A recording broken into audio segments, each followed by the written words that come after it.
Assalamu alaikum. In this video, I will discuss some MCQs of heart physiology जो पिछली video में रह गए थे MCQs वो इस वीडियो में डिस्कस करूंगा. So today we will discuss MCQs related to cardiac cycle, all important concepts और जो वाइवा क्वेश्चन में इसके रिलेटेड क्वेश्चन पूछे जाते हैं बिकॉज कार्डिक साइकिल सबसे इम्पोर्टेंट पार्ट है हमारे हार्ट फिजियोलॉजी का और इसमें से रिपीटेडली वाइवा में क्वेश्चंस पूछे जाते हैं. इसके अलावा एमसीक्यूज भी रिपीटेडली आते हैं. तो I will discuss some MCQs और साथ ही मैं बता दूंगा कि वाइवा में इस एमसीक्यूज के रिलेटेड जो बात हुई है वो किस तरह पूछी जा सकती है. And I will discuss about the heart sound. Heart sounds are also very important for both MCQs as well as Viva. ये Viva में इसके कुछ ऐसे पॉइंट्स हैं जो कि मैं आपको बताऊंगा जो कि Viva में रिपीटेडली टीचर्स पूछते हैं. वो छोटे से पॉइंट्स आप लोगों को आने चाहिए. अगर आप सुना देते हैं then it will create a very good impact on them. So during which phase of the cardiac cycle is aortic pressure highest? Aortic pressure किस पार्ट में कार्डियक साइकिल का हाईएस्ट होगा? आई होप ये मोस्ट ऑफ द बच्चे इसका answer गलती करेंगे. It's not a big deal because ये थोड़ा सा कंफ्यूजिंग एमसीक्यूज है. During which cycle the cardiac cycle is aortic pressure highest? Aortic pressure is highest in iso in reduced ventricular ejection phase. So atrial systole, no. Isovolumetric ventricular contraction इधर आके हो सकता है कि कोई फंसे बट ये वैसे गलत है बिल्कुल ही. रैपिड वेंट्रिकुलर इजेक्शन, या जो चार्ली आंसर है most of the student will pick this कि रैपिड वेंट्रिकुलर इजेक्शन में हमारे पास एओर्टिक प्रेशर हाईएस्ट होगा. बट नो, जो रिड्यूस वेंट्रिकुलर इजेक्शन होती है वहां पे हमारे पास एओर्टिक प्रेशर हाईएस्ट होता है. वाई? वो आप लोग कार्डिक साइकिल के ग्राफ से देख सकते हैं. So it's answer is delta. So ये आपका कार्डिक साइकिल का ग्राफ है. सो इसमें आप देख सकते हैं कि कहाँ पे हमारे पास है. ये हमारे पास है रैपिड वेंट्रिकुलर इजेक्शन और यहाँ पे आके ये हमारे पास अब रिड्यूस्ड वेंट्रिकुलर इजेक्शन शो हो रही है. सो अब हम एओर्टिक कर्व अगर देखें तो ये हमारे पास जो डॉटेड है ये एओर्टिक कर्व है. सो एओर्टिक कर्व आप देख सकते हैं ये यहाँ पे जा रहा है रैपिड में, ये नीचे से इंक्रीज हो रहा है. यहाँ पे रैपिड इजेक्शन जब खत्म हुई है ये देखिए यहाँ पे इसकी पीक है. सो ये जो रिड्यूस वेंट्रिकुलर इजेक्शन होती है वहां पे हमारे पास एओर्टिक प्रेशर हाईएस्ट होता है. तो ये पॉइंट याद रखिएगा, ये थोड़ा सा कंफ्यूजिंग एमसीक्यू है. During which phase of the cardiac cycle is ventricular volume lowest? ये वो फेज होगा जहां पे वेंट्रिकल अपना कंप्लीट ब्लड पंप कर चुका होगा, वो जितना करता है जो उसका इजेक्शन फ्रैक्शन है. लाइक वेंट्रिकल कंप्लीट खाली तो नहीं हो सकता बिकॉज उसका एक इजेक्शन फ्रैक्शन है जो कि ऑलमोस्ट 60% होता है, वो उतना ही ब्लड पंप करेगा. सो वो किधर सबसे लोवेस्ट होगा? तो atrial systole, isovolume ventricular contraction, rapid ventricular ejection, isovolumetric ventricular relaxation. इस answer is delta. Isovolumetric ventricular relaxation कब होती है? ये हमारे ईटा, बिकॉज ये हमारे पास आइसोवॉल्यूमेट्रिक वेंट्रिकुलर रिलैक्सेशन उस टाइम पे होगी जब हमारे पास वॉल्यूम सेम रहेगा यानी चारों वॉल्व्स क्लोज है और वेंट्रिकल यानी कंप्लीटली खाली हो चुके हैं. तो इसका आंसर इज ई. आप इसको भी कार्डिक साइकिल के ग्राफ से देख सकते हैं कि वहां पे हमारे पास वॉल्यूम सबसे कम होगा. During which phase of the cardiac cycle does the mitral valve open? Mitral valve कौन सा है? AV valve, atrio ventricular valve है. कहाँ पे प्रेजेंट होता है? It is present between left atria and the left ventricle. तो ये कब ओपन होगा? Atrial systole, isovolumetric ventricular contraction, rapid ventricular ejection, reduce ventricular ejection. ये इतने ऑप्शन इसलिए दिए ताकि आप लोग एटलीस्ट सोचें कि ये क्यों होगा, किस में होगा, क्योंकि ये सारे कार्डिक साइकिल के फेज आप लोगों को पता होना चाहिए माइटल वेल्व कब ओपन होगा. तो जो हमारा माइटल वेल्व होता है वो हमारे पास ओपन होता है आइसोवॉल्यूमेट्रिक वेंट्रिकुलर रिलैक्सेशन में. अब यहाँ पे सारे आके सोच रहे होंगे वाई आइसोवॉल्यूमेट्रिक वेंट्रिकुलर रिलैक्सेशन. उसकी रीजन ये है कि हमारे पास जब वेंट्रिकल आइसोवॉल्यूमेट्रिक वेंट्रिकल रिलैक्सेशन होती है तो हमारे पास सारे वॉल्व्स एक तो पहले क्लोज होते हैं. हमारे पास एओर्टा का वॉल्व भी क्लोज होगा, हमारे पास एबी वॉल्व भी क्लोज होगा. अब क्या होता है आइसोवॉल्यूमेट्रिक रिलैक्सेशन वेंट्रिकुलर रिलैक्सेशन में हमारा जो वेंट्रिकल है इसका प्रेशर हो गया होता है लो. अब इसका प्रेशर तो है लो, जो हमारे पास एट्रिया होता है उसमें पीछे से लंग से ब्लड आया होता है, तो एट्रिया का प्रेशर होता है ज्यादा। तो जैसे ये फेज का बिल्कुल एंड होता है ना, तो माइटल वेल्व ओपन हो जाते हैं। तो आप डायग्राम में, अगर ये डायग्राम में आप लोग देख सकते हैं कि हमारे पास ये वाला जो फेज है ये है आइसोवॉल्यूमेट्रिक रिलैक्सेशन की लाइन। तो आप देखें तो यहाँ पे आके हमारे पास एवी वेल्व ओपन हो रहा है, यहाँ पे आप देख सकते हैं।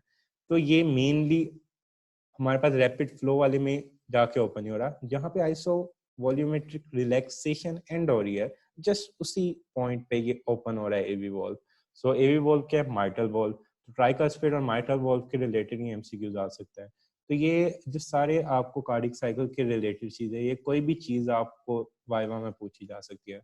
तो उसके अलावा जो आगे पूछी जाएंगी मैं आपको बताता हूँ।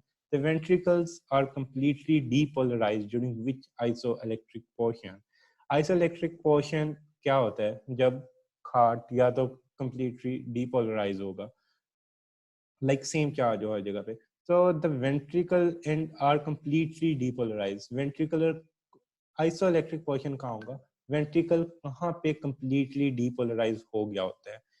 सो हमारे पास ये 4 5 ऑप्शन है। पी आर इंटरवल, इंटरवल जब भी होता है, what is the difference between the interval and the segment? Interval में हमारे पास सेगमेंट प्लस वेव होती है, और जो हमारे पास सेगमेंट होता है, एक हम लफ्ज यूज करते हैं सेगमेंट, और एक हम करते हैं वेव, और एक हम करते हैं इंटरवल। इंटरवल में सेगमेंट प्लस वेव दोनों होती है, और जो सेगमेंट होता है वो आइसो इलेक्ट्रिक लाइन होती है। तो ईसीजी में हमारे पास 2 सेगमेंट होते हैं, एक पी आर सेगमेंट होता है, एक एस टी सेगमेंट होता है। पी आर इंटरवल भी होता है, वो डिफरेंट चीज है, पी आर सेगमेंट डिफरेंट चीज है, वो मैं आप लोगों को दिखाता हूँ। तो आइसोइलेक्ट्रिक ये हमारे पास एस टी सेगमेंट होगा, ये मैं आपको दिखाता हूँ कि वेंट्रिकल कैसे आइसोइलेक्ट्रिक उस टाइम है। ये देखें, आप लोग देख सकते हैं कि हमारे पास ये एस टी सेगमेंट है, ये हमारे पास क्यू आर एस शो कर रहा है वेंट्रिकुलर डीपोलराइजेशन को।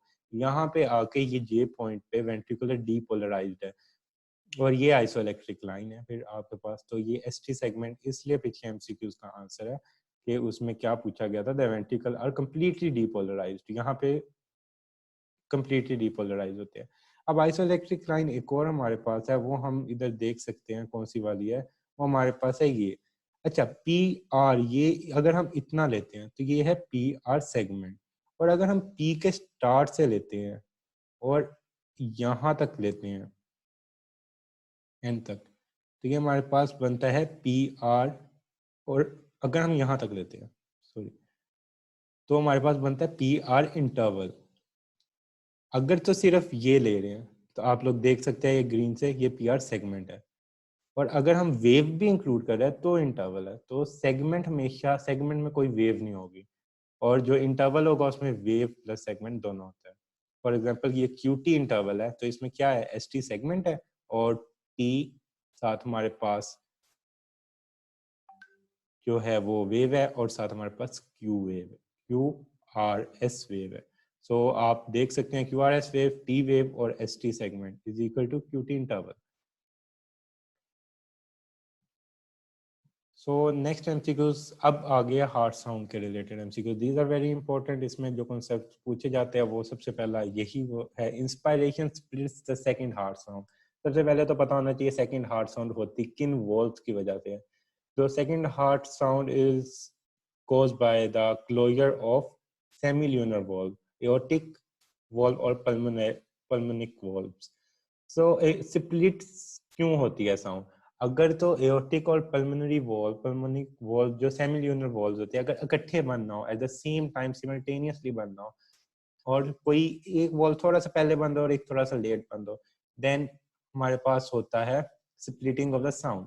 सो क्या होता है, हमारे पास एओर्टिक वॉल्व होता है वो थोड़ा सा पहले क्लोज होता है, और पल्मोनिक वॉल्व थोड़ा सा बाद में होता है। उसकी रीजन क्या है? Specially inspiration is the reason of the splitting of the second heart sound. आप लोगों से पूछा जाता है कि कब heart sound, second heart sound split करती है, तो इंस्पायरेशन में सेकंड हार्ट साउंड स्प्लिट करेगी। द रीजन बिहाइंड इट वो मैं आपको समझाता हूँ। जब हम इंस्पायर करते हैं तो हमारा वीनस रिटर्न इंक्रीज करता है। वीनस रिटर्न क्यों इंक्रीज करता है? हमने इंस्पायर किया, नेगेटिव इंट्राथोरेसिक प्रेशर जब नेगेटिव इंट्राथोरेसिक प्रेशर हुआ, वीनस रिटर्न इंक्रीज किया, वीनस रिटर्न करके हमारे पास सुपीरियर और इंफीरियर वेना के वजह से हार्ट में राइट एट्रियम में ब्लड गया, राइट एट्रियम से राइट वेंट्रिकल में गया। जब इंस्पायरेशन कर रहे हैं तो ऑक्सीजन एक्सचेंज बिटवीन ब्लड होनी है। तो देखिए जब हम इंस्पायरेशन कर रहे हैं तो क्या हुआ है, हमारी अब ऑक्सीजन एक्सचेंज जो लंग्स में है वो होनी है ब्लड के साथ। तो अब क्या होगा, तो हमारा वीनस रिटर्न इंक्रीज होगा, पल्म जो हमारे पास लंग्स है उसमें ब्लड जाएगा ज्यादा। अब लंग्स में ब्लड जाएगा, वहां पे ऑक्सीजन एक्सचेंज होगा, तो जो हमारा पल्मोनरी वॉल्व होगा वो थोड़ा सा डिलेड क्लोजर होगा। तो इस वजह से splitting of the second heart sound होती है। This is very important MCQs and very important viva question. So you can see here there are three lines in different graphs. एक कर्व ए है, curve B है, और ये नीचे ECG है। So what is the curve A? ये तो आप लोग को वैसे देख के खुद बताना चाहिए, आगे एमसीक्यूज के फॉर्म में, बट आई विल प्रेफर कि आप लोग इधर से देख के खुद करें। What is curve A? ये curve A seems like aortic pressure curve. Why it's aortic pressure curve? देखें ये हमारे पास aortic pressure increase, ये हमारे पास जो इंसाइज्यूरा है डाइक्रोटिक नोच, ये हमारे पास बता रही है इट्स एओर्टिक प्रेशर कर्व। सो ये जो डाइक्रोटिक नोच है ये हमारे पास होती है एओर्टिक कर्व में, और ये कब नहीं होती, ये एमसीक्यूज है, ये वाइवा क्वेश्चन है, वो मैं बताता हूँ कब नहीं होती। Now comes to the curve B, ये किस चीज का कर्व है? मोस्ट ऑफ द स्टूडेंट इसमें कंफ्यूज करेंगे, you can pause the video and think about it. So this is the curve of ventricular volume. Why a Q R S interval देख सकते हैं, डीपोलराइजेशन हो रही है वेंट्रिकल की। अच्छा एक बात याद रखिएगा, हमेशा इलेक्ट्रिकल इवेंट पहले होगा, वेंट्रिकल इवेंट बाद में होगा। ये मैंने आपको ईसीजी की वीडियो में बताया था कि पहले इम्पल्स आएगी फिर उसके बाद कॉन्ट्रैक्शन होगी। सो देखें ये इम्पल्स आई, ये एट्रिकल, ये वेंट्रिकल डीपोलराइज हो गया। अब वेंट्रिकल ने जो एसटी सेगमेंट है यहाँ पे कॉन्ट्रैक्ट होना है। जब वेंट्रिकल कॉन्ट्रैक्ट होगा तो वेंट्रिकुलर प्रेशर इंक्रीज होगा, और हमारे पास जो है वेंट्रिकुलर वॉल्यूम डिक्रीज होगा, क्योंकि जब कॉन्ट्रैक्ट हुआ है तो वॉल्यूम, ब्लड तो बाहर निकल गया हार्ट से, तो वॉल्यूम डिक्रीज होगा। तो देखें यहाँ पे कॉन्ट्रैक्ट हुआ हार्ट, एकदम ड्रास्टिक डिक्रीज इन वॉल्यूम, यानी ये जो वॉल्यूम है ये इजेक्ट हो गया हार्ट से। सो ये वेंट्रिकुलर हमारे पास वॉल्यूम कर्व है। ये वो वेंट्रिकुलर प्रेशर कर्व भी दे सकते हैं, वेंट्रिकल वॉल्यूम कर्व भी। सो ये एमसीक्यू था कर्व ए, तो इसका मैंने आप लोगों को बता दिया, एओर्टिक प्रेशर था। अब कहाँ पे इंसाइज्यूरा नहीं होता? This is a very important viva as well as MCQ. Aortic regurgitation में हमारे पास इंसाइज्यूरा नहीं होता। What is aortic regurgitation? Incisura क्यों होता था? जब एओर्टा में ब्लड इंक्रीज होता था, जब एओर्टा में ब्लड जाता था तो semilunar valve, aortic valve close होते थे। अब जब वो वॉल्व्स क्लोज होते थे तो ब्लड उस पर प्रेशर लगा के उसको हल्का सा ओपन करने की कोशिश करता था। जो ब्लड प्रेशर लगाता था ना, उसकी वजह से ये इंसाइज्यूरा आता था। अब एओर्टिक रीगर्जिटेशन है तो ब्लड प्रेशर लगाएगा तो जो वॉल्व है वो उसको ऑपोजिट, यानी न्यूटन थर्ड लॉ नहीं लगेगा, वरना ये न्यूटन थर्ड लॉ की वजह से थी कि ब्लड एओर्टिक सेमिल्यूनर वॉल्व पे एओर्टा के प्रेशर लगाता था, और वो जो वॉल्व से उसको आगे को वापस उस पे प्रेशर लगाते थे, तो उसकी वजह से इंसाइज्यूरा आता था। रिगर्जिटेशन में वो पीछे एओर्टा से वापस लेफ्ट वेंट्रिकल में चला जाएगा ब्लड, तो इंसाइज्यूरा मिसिंग होगा। So it is very important MCQ as well as it is also in Five question. So dichrotic notch involve which part of the heart? So dichrotic notch मैंने अभी आप लोग को दिखाया है. It is present in the aortic pressure curve. Aortic pressure curve में उसकी reason मैंने आपको बताई है कि जो डाइक्रोटिक नोच है क्यों होती है। एओर्टिक, जब एओर्टा में ब्लड एक्यूमुलेट होता है इजेक्शन के दौरान तो एओर्टिक वॉल्व क्लोज होते हैं। अब वो एओर्टिक क्लोज से वॉल्व से बैक प्रेशर लगाएगा और एओर्टिक वॉल्व उसको आगे फर्दर सामने को प्रेशर लगाएंगे, like third Newton third law के अकॉर्डिंग। सो उसकी वजह से डाइक्रोटिक नॉच होगी। कर्व बी आप लोग को दिखाया था कि वेंट्रिकुलर वॉल्यूम था, यानी डेल्टा। अब ये आप लोग देख सकते हैं वो कर्व बी क्या था। जब वेंट्रिकल ईसीजी देखें, ये हमारे पास क्या है, ये हमारे पास है QRS यानी वेंट्रिकुलर डीपोलराइज। अब ये वाली जो है हमारे पास ST सेगमेंट, यहाँ पे हमारे पास होना है वेंट्रिकल ने कॉन्ट्रैक्ट। ये ऊपर वाला कर्व है वेंट्रिकल प्रेशर का, तो वो देख सकते हैं वेंट्रिकुलर प्रेशर इज इंक्रीजिंग, जबकि नीचे वाला कर्व है ventricular volume का, and you can see there is a drastic decrease in the ventricular volume. As you know that volume will decrease when ventricle will contract, because जो blood होगा it will pump towards the peripheral part of the body from through aorta. So ये हमारे पास MCQ हो गया. Which of the following is associated with the first heart sound? First heart sound is associated with the atrioventricular valve. So atrioventricular valve से हमारे पास first heart sound है और semilunar valve से हमारे पास second heart sound है. So first heart sound हमारे पास क्या होगा? इसमें हमारे पास क्या है? In rushing of blood into the ventricle due to atrial contraction. No. इसकी वजह से हमारे पास होती है फोर्थ हार्ट साउंड, वो मैं आगे भी बताऊंगा. Closing of the AV valve. Yes, AV valve के क्लोजर. अच्छा, हार्ट साउंड फर्स्ट और सेकंड कैसे प्रोड्यूस होती है? Closure of AV valve and semilunar valve respectively. Valves open होने की वजह से हार्ट साउंड नहीं प्रोड्यूस होती है, वॉल्व क्लोज होने की वजह से हार्ट साउंड होती है प्रोड्यूस, और ये पूछा जाता है आप लोगों से. सो हियर इसका आंसर हमारे पास था beta. So next, which of the following is associated with the third heart sound? अब थर्ड हार्ट साउंड बहुत इंपॉर्टेंट है, इसके बारे में क्या क्या पूछा जा सकता है वो मैं बताता हूँ. थर्ड हार्ट साउंड एसोसिएट किससे होती है? हमारे पास जो थर्ड हार्ट साउंड है, first option is in rushing of blood into the ventricle due to atrial contraction. No, atrial contraction की वजह से हमारे पास फोर्थ हार्ट साउंड होती है. Closing of the AV valve. No, इसकी वजह से हमारे पास सेकंड हार्ट साउंड होती है. Closing of the pulmonary valve. AV valve की वजह से हमारे पास फर्स्ट हार्ट साउंड होगी. Closing of the pulmonary valve की वजह से हमारे पास सेकंड हार्ट साउंड होगी. ओपनिंग ऑफ एवी वॉल की वजह से कुछ भी नहीं होगा. In rushing of blood into the ventricle in early to middle part of the diastole. Middle diastole के तीन पार्ट्स है, early, middle and the letter part. जो अर्ली पार्ट होता है उसमें जो ब्लड एंटर होता है, जिसमें जो कि पैसिवली एंटर हो रहा है ब्लड 60% जब होता है ऑलमोस्ट, तो वो वाले पार्ट में जो हमारे पास होती है थर्ड हार्ट साउंड होती है. Now third heart sound is normal और abnormal? It's a very big question. ये आप लोगों से पूछा जाता है, what is third heart sound? Third heart sound is normal and abnormal. तो third heart sound is both normal और abnormal. Now you must be thinking ये दोनों एट द सेम टाइम कैसे हो सकते हैं? सो नॉर्मल वो कब है? In child, in faints, it is normal if we hear third heart sound. लेकिन अगर ये हमें अडल्ट में सुनती है तो it is abnormal. तो याद रखना है कि बच्चों में, चाइल्डहुड और इन्फेंट्स बेसिकली, उसमें हमारे पास ये नॉर्मल है third heart sound. But in adults if we can hear the third heart sound then it is abnormal sign. अब फोर्थ हार्ट साउंड मैंने आप लोगों को बार बार बताया, is caused by inrushing of blood into the ventricle caused by atrial contraction. So there are the four heart sound. First heart sound is caused by the closure of AV valve. Second heart sound is involves the closure of the semilunar valve. Third heart sound in rushing of the blood into the ventricle in the early phase of the diastole. Ventricle. Fourth heart sound is caused by in rushing of blood in the ventricle caused by the atrial contraction. और atrial contraction है late diastole. डायस्टोली क्या है? जब heart में blood आ रहा होता है. एक और इम्पोर्टेंट क्वेश्चन, डायस्टोली फेज बड़ा है कि सिस्टोली फेज बड़ा है?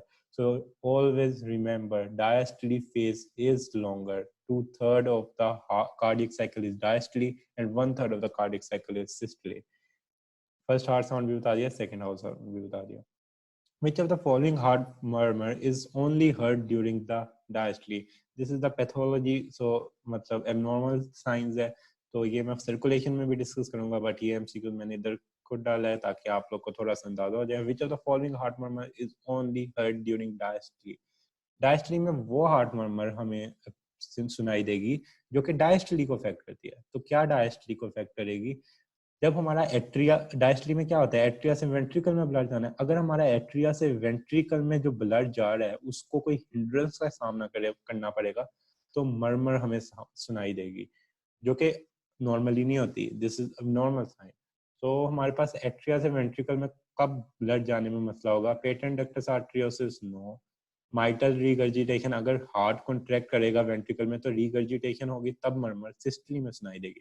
Tricuspid valve stenosis, yes it sounds good. Why? क्योंकि जब ट्राइकस्पिड स्टेनोसिस होगा तो जब हार्ट में एट्रिया से वेंट्रिकल में ब्लड जा रहा होगा, यानी लेफ्ट ट्राइकस्पिड हमारे पास प्रेजेंट होगा राइट एट्रिया से राइट वेंट्रिकल के दरमियान। तो जब ब्लड जा रहा होगा तो उसको थोड़ी सी हिंड्रेंस का सामना करना पड़ेगा।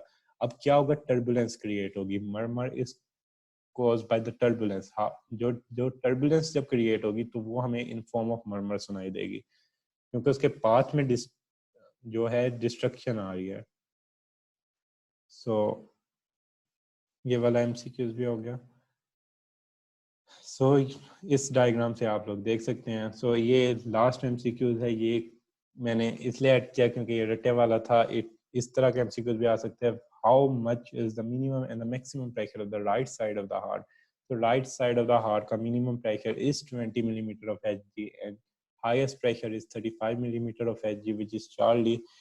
तो राइट हार्ट में प्रेशर हमारे पास कम होता है, लेफ्ट हार्ट में हमारे पास प्रेशर ज्यादा होता है। बट याद रखिएगा, cardiac output of right heart and the left heart is same, 5 litre और 5 लीटर, उसमें कोई फर्क नहीं आता। प्रेशर में क्यों फर्क आता है? बिकॉज जो टीपीआर होती है in case of systemic circulation वो ज्यादा होगी। तो टीपीआर जब ज्यादा होती है तो उसके अगेंस्ट वर्क भी ज्यादा करना पड़ता है, और उसके लिए हमें प्रेशर भी ज्यादा चाहिए, क्योंकि work also dependent on the pressure. तो इस वजह से जब वर्क ज्यादा करना पड़ेगा तो प्रेशर ज्यादा होगा, वो हमारे पास लेफ्ट वेंट्रिकल के केस में होता है। सो these are the MCQ related to cardiac cycle and हमारे पास हार्ट साउंड्स के इस अब ऑलमोस्ट हार्ट के सारे कवर हो चुके हैं। हार्ट साउंड, कार्डियक साइकिल, कंडक्शंस, और उसमें जो डिस्ट्रक्शंस है, ईसीजी की abnormalities. So almost I am done with the heart physiology. Do watch all the videos. It will help you to solve the MCQs as well as it will help you in Viva, because the things I discuss here in the MCQs in explanation are usually asked in Viva. So these all are important high yield points which I discuss here. So I hope it will help. If you like the video, do subscribe my channel. Thank you.